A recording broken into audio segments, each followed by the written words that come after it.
Alright, there was a request of me on my last video that I did if I could discuss the situation with Hamas and Israel. Now, before I get into it, I'm going to say this. Just like the fighting in Ukraine, I'm going to quote Mark Kernke. Not my circus, not my monkeys. I don't care. Okay? I don't support either goddamn side.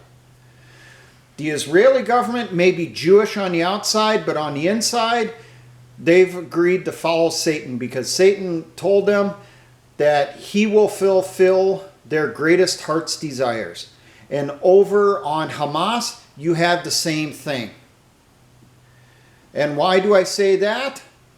Well, why don't you go and look up some of the videos on near-death experiences of Muslims, or should I say former Muslims? It's rather eye-opening, and it can be rather graphic. I suggest you go and you listen to those. And I will tell you, not a single Muslim who goes through a near-death experience stays a Muslim. They convert to Christianity afterwards. So, I don't support either group. I'm not supporting the Israelis, and I'm not supporting the fucking jihadis. Both of them are terrorist organizations in my opinion. Hamas, it's pretty goddamn obvious. They use suicide bombers. They've been doing that for decades. The Israeli government, they use terroristic tactics against the people in Gaza Strip and the West Bank. So they're both terrorists. Does that mean that I'm becoming a National Socialist? Fuck no. You can take that National Socialism stuff, wrap it in barbed wire, coat it in used motor oil, and ram that shit directly up your fucking ass. You already know my feelings on National Socialism, aka Nazis. Now, let's get into the situation. 0630 local time, the attack begins. There are indications that Hamas did localized jamming along the border fence. This has not been confirmed yet. This is just chatter or whatever you want to talk about it. That they were jamming radios and cell phones in the immediate areas where they were going to breach the fence. Gaza is surrounded by a fence on the Israeli side. And I think also down on the Egyptian side also.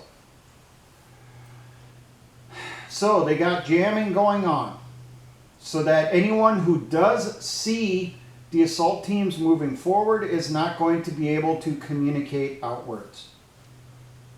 We got that going on. Same time that that's happening, we have drones have been launched out of Gaza into Israeli territory. These are quadcopter and likely larger drones, and they were employed the same way that the Russians and the Ukrainians are using them.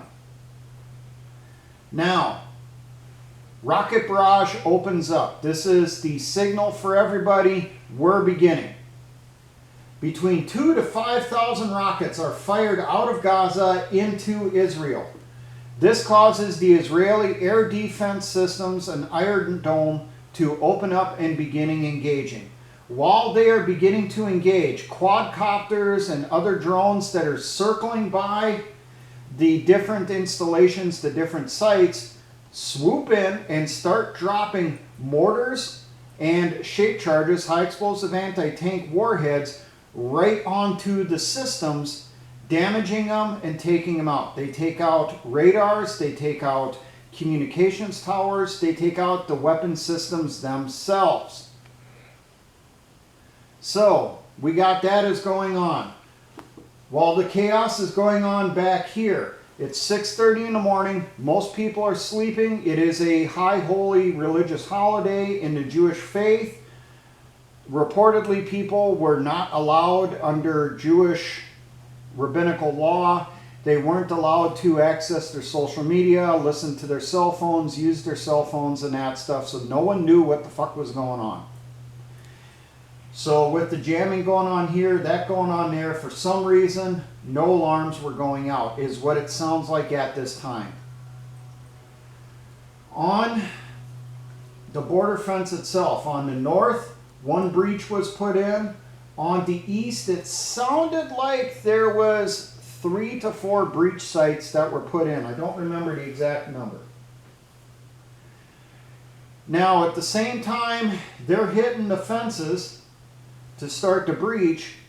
We have the Hamas paratroopers, as they're being called, take off from Gaza using paragliders. And they start pushing in across the border. This is a well-coordinated operation. They damn sure planned this out really fucking good, at least for the opening segment. So, on the breach site, we got down here just a quick idea of what we're going to talk about here. We got a fence. They would go to different areas on the fence, primarily where it was metal, not the concrete sections. You had 5-man sapper teams move forward to the fence. They would take with them what looked like some type of pole charge or Bangalore. They put those up against the fence, primed it, popped the igniters, pulled back. Fence would blow open.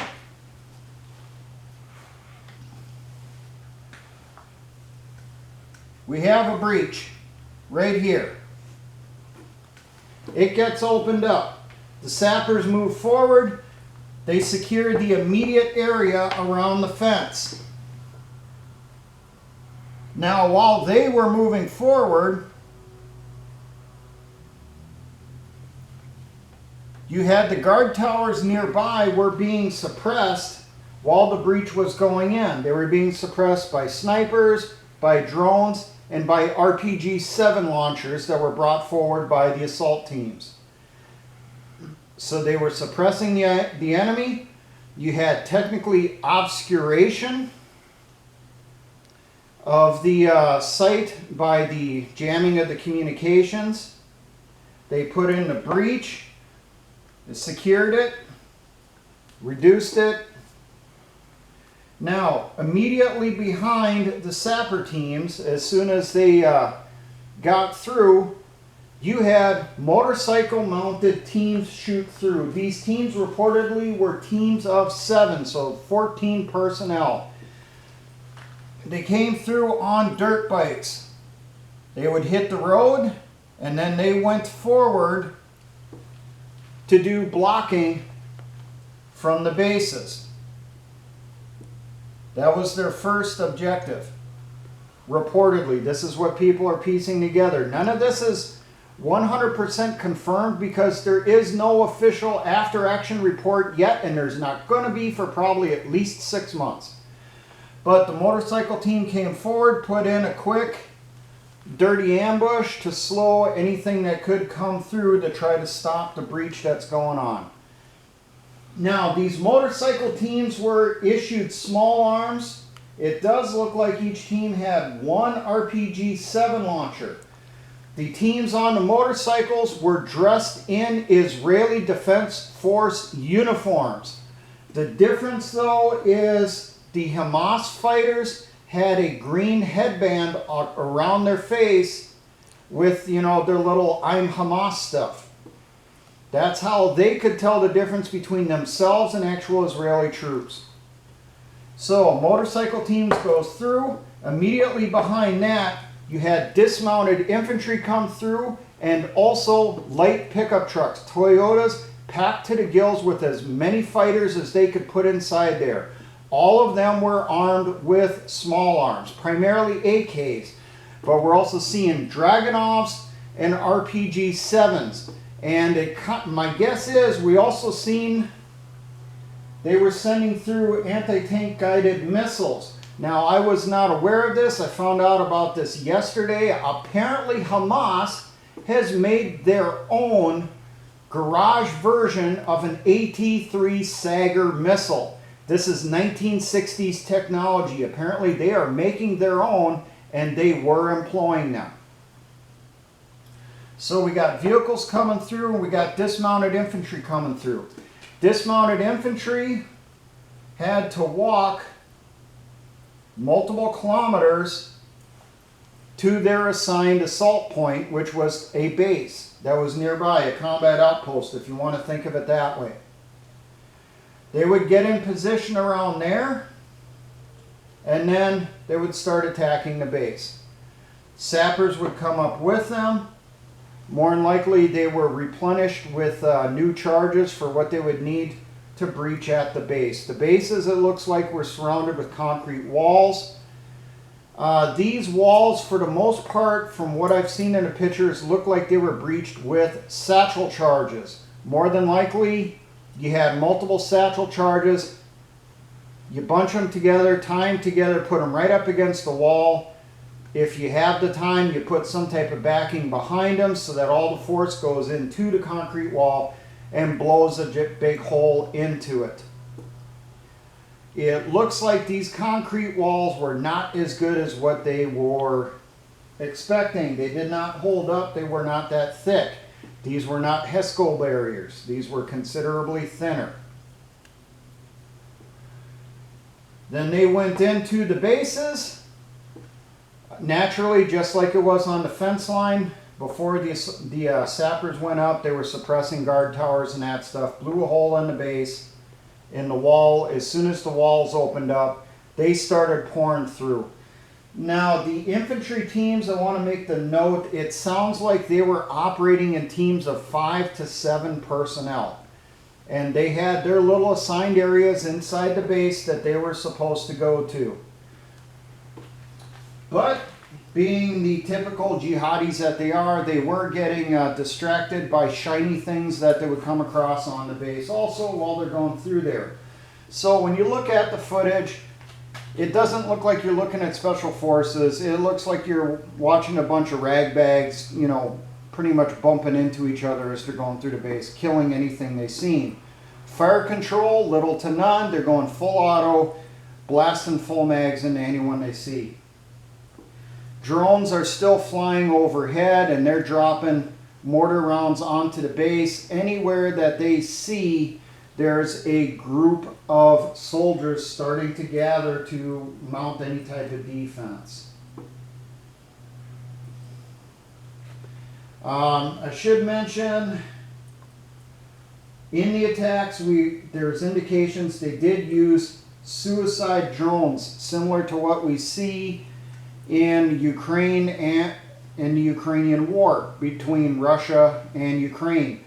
So your switchblades and that type of stuff. It sounds like for the most part these suicide drones are ones that were made in Iran. These drones were sent in against bigger targets like some of the air defense facilities and possibly some of the bigger equipment. Now, we also had breaches that were done on the fence line with construction equipment. These, I have a feeling, were for propaganda reasons. Because someone noted, you see in some of these videos, you see the breach teams are riding white pickup trucks in one of these videos, and they're on the Israeli side of the fence already getting in position on the Israeli side before that front end loader comes up and starts busting away into the fence line. How would those Hamas fighters have gotten into Israeli territory to get onto those pickup trucks to do this? Simple. There's tunnels all along the border here of Gaza that go into Israel. Some of them go in a few hundred meters. Some of them go in multiple kilometers into Israel. That is how they used to smuggle suicide bombers into the country to get them past the checkpoints. Now, we got this going on, and this is right up near the fence line within a couple kilometers. The paragliders, you know, the Hamas paratroopers, they were landing farther back. And they were landing, supposed to be, near areas where you could see a potential advance of a relief relief column being sent in from Israel, and they were supposed to ambush them. Well, as we've seen in the videos, they also had a secondary mission: massacre as many Jews as they could find. Men, women, children, doesn't matter, shot. There's plenty of footage of them opening up full magazine into a car with a family inside with kids in there, blowing everybody away. So, this is well thought out. We got paratroopers farther back. We got assault force, breach force coming in, taking out bases, securing the immediate area. Right behind the assault force that came through the fences, they also had with them hundreds to possibly thousands of additional fighters coming through. Most of them were unarmed. Their job, once the base was secure, those unarmed fighters, those assistants, their job was to strip the base. They stripped it of every piece of equipment, of body armor, weapons, ammunition, food, communications gear, vehicles, you name it, they grabbed it, and then they smuggled it back through the fence line back into Gaza. Reportedly, Hamas has captured at least 14 Merkava tanks. They've also captured dozens of tracked armored personnel carriers and also wheeled armored personnel carriers and MRAPs. Reportedly, they also hauled back police cars and ambulances back into Gaza. Probably loaded them up with all the booty that they could get a hold of. Now, we do know that the assault teams, when they started massacring civilians off the bases, they were taking hostages. Most of these hostages appear to be female. They did take some prisoners. They did take some Israeli troop prisoners, brought them back with them. They also reportedly took some elderly people, and they took a shit ton of kids. Now, these kids have been brought back into Gaza, separated from the parent, if the parents are even alive. Hamas has put out videos that these children were put inside animal cages, the same type that you would keep chickens and ducks inside, shoving these kids inside these little ass cages. And they posted multiple videos of this, of them spitting on these kids, insulting them, and terrorizing them. Now, my suspicion is, these kids are being used for propaganda purposes, but not in a way that you think. I'm going to mention this because Kaz, the Italian hillbilly, posted a link to a video this morning. It showed what was supposed to be, or what you're supposed to think is, a father running up to a hospital in Gaza with a dead child who is seriously burned. And if you looked at the burns are primarily the face and the head, so you can't identify. Now, this father, he's throwing this kid around like he's just a bag of garbage. But this is supposedly his kid. He's carrying him by one arm, one leg, and that stuff, going to the ambulance, trying to get help. And the ambulance driver, who just happens to be sitting there waiting, pulls out a body bag and they put the kid inside. I call bullshit on the whole situation. First off, you listen to the video, there are no wailing women. There is no mother, no grandmother, no sisters crying their eyes out. And that always happens in the Middle East when someone dies. That's why it's a stereotype in the fucking movie. It happens in real life. There is none of that in the video. This father is not talking about his child is dead, his child is hurt, please help me, none of that. He's carrying him around like he's a piece of fucking luggage. My suspicion is that a lot of these kids that you are seeing in the propaganda stuff coming out of Gaza, These are Israeli kids, Jewish kids that were killed by Hamas, disfigured so you can't identify them. And then they're parading them in front of the cameras for international support about how much terrorists the Israeli government is, and they're only defending themselves. Now, there is a lot of talk. Oh, the assault teams. I mentioned they had Sagers. Another thing that I've seen with a lot of these assault teams, you would see 2 RPG launchers. I'm guessing these are with the groups of 7. One of them would have a tandem warhead on it. The other one would have just a regular PG-7 grenade on it. Why would they have the tandem warheads? That is to punch a hole into the side of a Merkava tank. The AT-3 Sagers, I don't think work worth a damn against a Merkava, not if they're Soviet production or a Hamas garage-made one. Those seem to be what they are using against armored personnel carriers, against 113s. And then when they post online that they destroyed an armored personnel carrier, they're saying that they're using Russian AT-5 spandrels. It's not. You look at the photo or the video, you see the rocket going in. It looks like an AT-3 because it has that little flare on the back, which the gunner is supposed to use to guide the missile into the target. It does not look like an AT-5. A lot of people are asking, where is the Israeli Air Force? Now, in videos that Hamas has put out, all through this area here now, they have filled it with mobile air defense.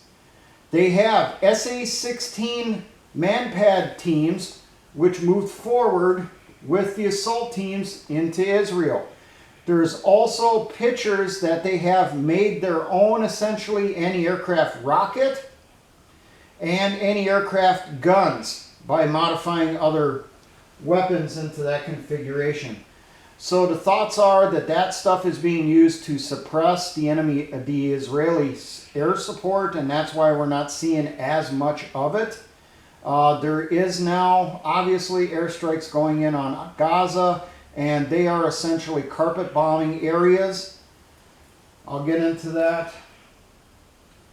Now, so we've covered the teams that came through dismounted on vehicles and the paragliders. Up here, north of Gaza, there's a town called Ashkelon. Now, reports are Ashkelon wasn't just hit with paragliders coming through and the ground team.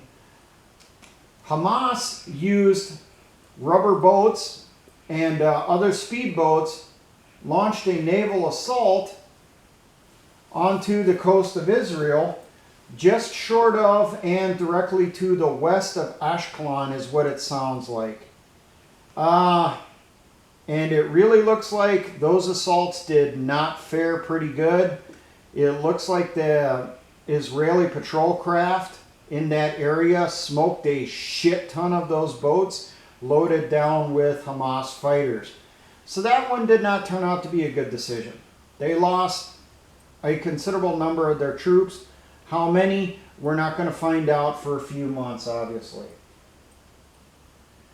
Now, some person asked me the Israeli response. Why is the Israelis carpet bombing in Gaza? Part of it is the propaganda that we're seeing going on. It's not just Hamas that is putting out a ton of propaganda. This morning, and today is Wednesday the 11th, a story came out from something called I-24 News, and the reporter's name is Nicole Zedek. Now, Nicole Zedek was at the liberation of Kfar Aza kibbutz this morning. On the news, she started saying that Hamas was beheading babies in that farm. That's what kibbutz means, is farm. And the Israeli troops found that when they went in. This caused a huge fucking firestorm. Now, every government around the world immediately started contacting the Israelis. Is this true? Is this true? Do you have proof that Hamas was beheading babies? The Israeli government responded back, we have no independent confirmation that this has occurred. Now, after hearing this, you had other reporters rushing forward to this farm to find out what happened. When they got down there, they talked to the troops that liberated that farm. And the troops told them, we don't know what you're talking about. We didn't find any kids beheaded anywhere in this farm or near it. They found dead kids who were shot along with the rest of their families. Kids that were killed with hand grenades tossed into the building that killed the family. But they did not find any children who were beheaded. But that doesn't seem to stop the Israeli government. The Israeli government is pushing this nonstop on Israeli media to stoke up the troops, to get them fired up to commit genocide. Oh, this story either came out this morning or yesterday morning. I think, now that I think of it, it was probably yesterday morning. But it's turned into a huge firestorm. The Israeli government now on the international community is denying it to everybody. But in their own internal media, they're still saying it's fact. Netanyahu, or whoever the fuck's in charge of Israel right now, he recently gave a speech here where he even talked about the kids being beheaded. And this is after the official statement from his own government stating there's no proof that this occurred. But he's still saying it to the Israeli people, still saying it to his troops to get them fired up and willing to do anything. The Israeli troops are being fired up right now to go in and ethnically cleanse all of Gaza. Netanyahu and the defense minister of Israel have both said anyone found in Gaza when the operation begins will be considered a member of Hamas, a terrorist, and will be dealt with. And that they are going to go in and they're going to make sure that nothing ever happens out of Gaza ever again. They are getting ready to go in and commit mass genocide. To go along with this, that's where you're starting to see a lot of this carpet bombing going on in Gaza. Now, a lot of the targets they're hitting more than likely are Hamas related. Hamas hides weapons in mosques. They quarter their troops, plan operations in apartment buildings. They always do that with as many civilians around as possible so that no one can strike them without causing civilian casualties, giving them a propaganda piece that they can show the world for sympathy. But in this situation, the Israelis don't give a fuck anymore. There are indications that Israel is more than likely using phosphorus illumination rounds, setting them to detonate directly above the ground to cause fires. No different than what has been going on in Ukraine for the last 6 to 8 months. Same thing's been going on there. Is it against international law to do that? Yes, if you're targeting people. White phosphorus can be used for illumination, not to target people though. That is a war crime.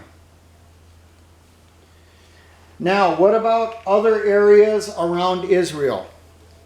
Hezbollah up in Lebanon has been firing rockets into northern Israel. There was a report that they committed troops and across the border today.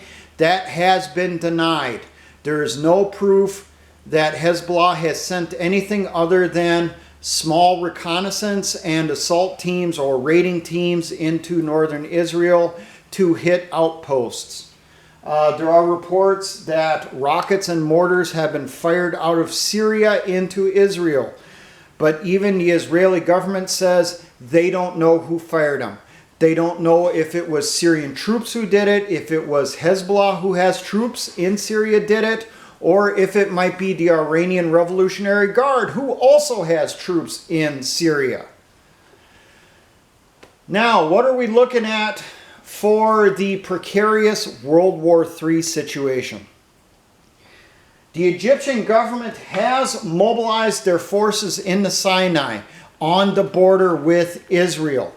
They have also notified the Israeli government that they are going to be sending in a humanitarian convoy into Gaza. Israel has told them, if you send in a convoy, we will consider it as they are supporting the terrorists and delivering them war materials, and we will target it. If Israel targets this convoy, Egypt's going to attack. That's going to be a given. Now, Hezbollah in Lebanon has said if or when Israeli Defense Forces go into the Gaza Strip, they are going to launch a ground invasion from Lebanon into northern Israel. The United States responded with, if Hezbollah attacks northern Israel, sends in ground troops and invades, the United States is going to attack Iran. Why would we attack Iran? They're not officially in this. Well, because Israel said, we believe the Hamas operation was paid for and coordinated by Iran. The Iranian government, over the last 48 hours here, has released several statements stating they knew nothing of this operation before it occurred. They did not provide any funding for it. They did not provide any intelligence for it. They did not provide any command operations for planning the operation. They said that this is solely on Hamas. Now, when the Israeli government was shown that statement, that's when you had people in the Israeli government say, yeah, well, they're actually right. We haven't found any hard proof yet that the Iranians are involved, that they did pay for the operation, but we believe they did. So we think we're at war with Iran also. And the United States, or I should say the Biden White House, is using that as justification for we're going to go take out Iran. Now, consider this. Gaza starts getting hit with ethnic cleansing from the Israelis. The United States start going after Iran. What's the rest of the Muslim world going to do? Well, Pakistan has now said that if Israeli troops start going into Gaza, the Pakistani government is going to start assisting Palestinians with support from long-range missiles. Are we talking the ICBM types that they do have, that we know they have? Or are we talking they're going to start shipping some additional stuff over there, some stuff that's a little bit bigger than they already have? In Iraq, already there are Shia and Sunni militias who are mobilizing and are moving forward to the Syrian border to assist Hezbollah into attack of northern Israel. The Taliban has requested a ceasefire with Iran because they've been in a border skirmish since the U.S. pulled out. They've requested a ceasefire so that they can transport a very large chunk of their army equipped with U.S. weapons and vehicles through Iran into Iraq, into Syria and Jordan to attack into Israel also. Now, other Muslim countries who are not directly involved in this so far, such as Saudi Arabia, Yemen, pretty much all of North Africa, have said if Iran gets attacked, if the Israelis march troops into Gaza and start doing ethnic cleansing, they're getting involved, and we are going to see a worldwide fucking jihad. Now, here in the United States and Europe, we already know there is a ton of sleeper cells in these areas that have been slipped through in the refugee stream over the last 10 years since old Dumbo was in office. These terror cells will activate, and they are not going to be happy with only attacking synagogues and groups of Jews. So keep that in mind. This is about to turn into a massive fucking holy war unless something is done to stop this. That's the rundown on the information I have. Tactics-wise and that stuff, I think the breaches they did on the fence were just phenomenal. How they were able to coordinate that and get through there. Those are definitely tactics to think about. Using the quadcopters and other drones to suppress heavier weapons in the area.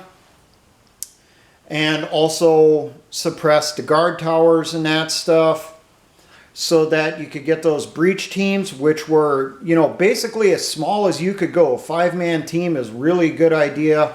Getting up there, breaching that fence, getting in, securing it, and then you immediately follow it up with your highest speed asset you have. In this case, it was dirt bikes, 2-man teams on them to push them farther ahead, secure the area farther out from the breach site, so that you could keep pouring in that dismounted infantry through the site.